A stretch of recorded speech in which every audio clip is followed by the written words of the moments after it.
కొడుకు పుట్టిన తర్వాత సీరియల్స్లో ఛాన్సులు రాక మరోవైపు కరోనా రావడంతో ఈమె ఫ్యామిలీ మొత్తం శిరీష మీదనే ఆధారపడ్డారు.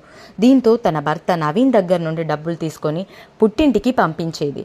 ఇక పెళ్లికి ముందు తన భర్త చెప్పినట్లు శిరీష సీరియల్స్లో చేసిన డబ్బును ఫ్యామిలీకి ఇవ్వడం వరకు అయితే ఓకే, కానీ తన భర్త దగ్గర నుండి డబ్బులు కూడా శిరీష పుట్టింటికి పంపడంతో భార్యాభర్తల మధ్య మనస్పర్ధలు రావడం మొదలయ్యాయి.